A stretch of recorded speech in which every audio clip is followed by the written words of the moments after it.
xal Union européenne di ñu ci jàppale loolu lañ doon waxtaan ci suba ba léegi waxtaan bi nag li mu wone mooy Sénégal ak Union européenne am na ci yu bari yoo xamante ni ñoo bokk gis-gis soo jëlee li ñuy wax liberté démocratie respect des droits des femmes respect des minorités attachement à la paix et à la stabilité de notre région mais aussi du monde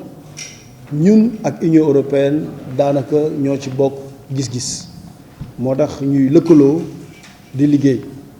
accord de Cotonou bu yàgg bi nag moo ne woon soo leen waxtaanee soo leen di liggéey ngeen am coopération at mu nekk da ngeen di toog waxtaan loolu ñu ngi koy def donc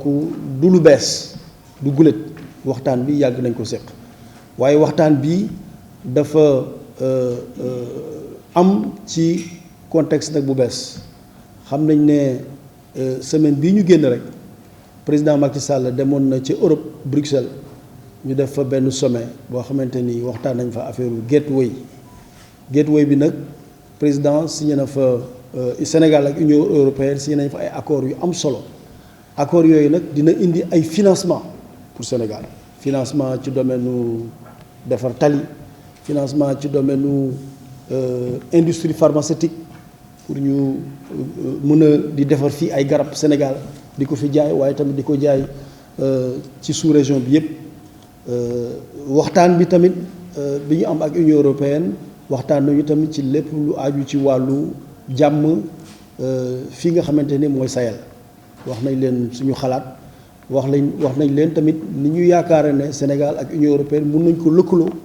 pour yokk jàmm fii nga xamante ni mooy dëkku Sahel yi am na tamit waxtaan bu am solo boo xamante ni tamit waxtaan nañ ko ci wàllu nu ñu war a soppee àddina bi ni muy doxe parce que bi ñu génnee ci deuxième guerre mondiale dañu gis ne àddina bi ni muy doxe daanaka dëkku Europe yi ak États-Unis ñoom ñoo ëpp doole ci àddina bi ni muy doxe soo ko jëlee ci Nations Unies nga xamante ne soo jëlee Conseil de sécurité par exemple mu am li ñuy wax membre permanent ñoo xamante ni ñoom mën nañu décision bu ñu fa jël ñu bloqué ko ndax loolu yoonu Nations Unies moo leen ko may loolu la ñuy wax membre permanent yi soo jëlee itam Banque mondiale ak FMI ni ñu ko organiser ak ni muy doxee dañuy gis ne dëkk Europe yi ak yenn dëkk yi yu mel ne Chine tamit ak Russie loolu ci wàllu Conseil de sécurité ñoom ñoo fa am doole loolu moo tax ñu ne ci waxtaan bi nañu waxtaan tamit nu ñu mun ne soppali loolu nga xamante ni mooy gouvernance mondiale bi que ce soit gouvernance politique bi au niveau des Nations Unies mais aussi la gouvernance financière président Macky Sall nag liñ ko ràññee liñ ko xamee ci àddina bi loolu bokk na ci mooy wax au nom de l'Afrique ba nga xamante ni place bi nga xamante ni Afrique am na ko ci instance de gouvernance yooyu place boobu yokk loolu moo tax bi mu nekkee président Union africaine ci la Afrique am benn place ci G20 bu njëkk ba dañ leen doon invité rek africains yi waaye léegi Afrique dafa am place ci G20 loolu ginnaaw bi ñu ci sante yàlla mën nañu ko sante tamit président Macky Sall parce que ci présidence am Union africaine la ñu am place boobu muy G20 te collègue chef d'État yi ak africains yépp delloo ko ci njukkal ci loolu nga xamante ni def na ko waaye moom dafa continuer tamit xeex boobu parce que nee na G20 baax na waaye tamit fu mel ne Nations Unies Afrique war na mën a am benn poste au moins ci Conseil de sécurité des Nations Unies muy poste permanent membre permanent ndaxte pays africains yi par le phénomène de l'élection mun nañu bokk ci Conseil de sécurité bi mais fii xeex bi mooy mu nekk membre permanent comme 5 yooyu nga xamante ni ñoo am poste membre permanent loolu tamit am na benn waxtaan boo xamante ni africains yi tënk nañ ko muy le consensus d'Isolweni mooy fële ca Swaziland fa la africains yi waxtaan ba am lu ñu ci jàppoon ne nañu porter combat bi ba nga xamante ni Afrique dinañ ko gën a jox solo ci Conseil de sécurité des Nations Unies ni muy doxe loolu nekk na combat yi nga xamante ni président Macky Sall daf ci jóg taxaw ci pour que Afrique gën a am place bu gën a baax ci Conseil de sécurité des Nations Unies mais am tamit place bu gën a baax ci gouvernance financière mondiale bi su ñuy wax banque mondiale su ñuy wax FMI président tamit loolu ci xeex boobu day wax aussi droit de tirage spéciaux yi mooy DTS yi loolu mooy permettre dëkku Afrique yi ñu mën a financer seen économie président tamit mi ngi mën a combat bi pour DTS yi mu am Afrique gën a am possibilité pour bénéficier ci droit de tirage spéciaux yooyu donc daal loolu la ñu waxtaanoon tey lu ci bari nag mun naan wax ne juboo nañ ci ànd nañ ci déggoo nañ ci léegi nag li ñuy ñaan yàlla rek mooy yàlla wóyal suñu coopération bi nga xamante ni moom la ñu seq ñun Sénégal ak Union européenne di sant ñëpp di gërëm ñëpp asalaamaaleykum wa rahmatullah. Ont été abordés avec beaucoup de points de convergence entre l'Union européenne, ses États membres et le Sénégal. Nous avons évoqué la question du partenariat de l'Union européenne et du Sénégal. Ce partenariat, il est stratégique parce que nous partageons des intérêts et des valeurs communes, la démocratie, l'état de droit, les droits humains, l'attachement au multilatéralisme et au respect du droit international. Et ce partenariat stratégique se décline ensuite dans un certain nombre d'actions au bénéfice et en soutien de la volonté politique du Sénégal dans un certain nombre de domaines, que ce soit dans le domaine économique, que ce soit dans le domaine des transitions digitales et des transitions écologiques, que ce soit dans le domaine des infrastructures, car le Sénégal a aussi des besoins exprimés en infrastructures. Et nous sommes très actifs grâce au paquet d'investissement Global Gateway dont il a été question aussi, en écho à la conférence de haut niveau qui a eu lieu à Bruxelles la semaine passée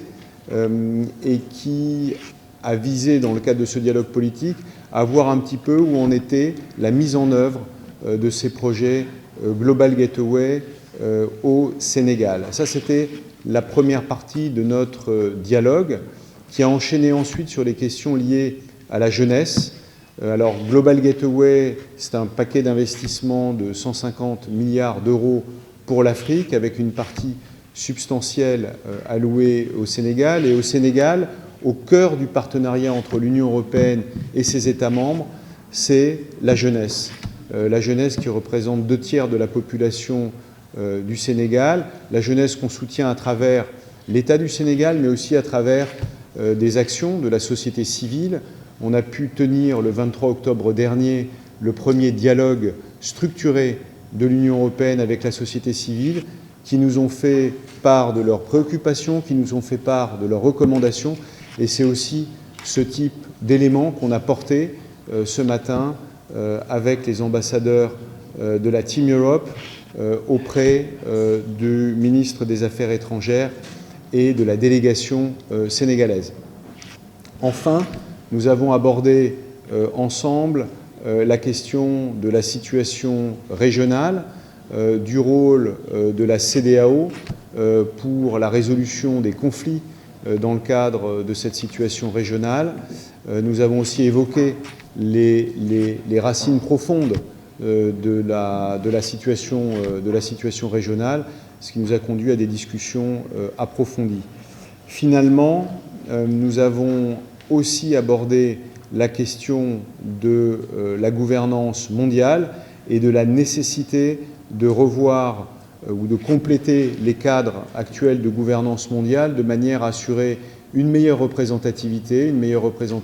en particulier de l'Afrique, mais aussi plus d'efficacité, de manière à ce que le respect du droit international passe au premier plan dans cette gouvernance mondiale. Pour la partie politique, nous avons aussi évoqué la partie économique avec la question des droits de tirage spéciaux et du Fonds monétaire international, de manière à pouvoir assurer un meilleur financement des économies africaines et en particulier des infrastructures en Afrique. Au final, en conclusion, je dirais que nous avons souligné dans ce dialogue politique, qui est notre cadre de discussion annuel avec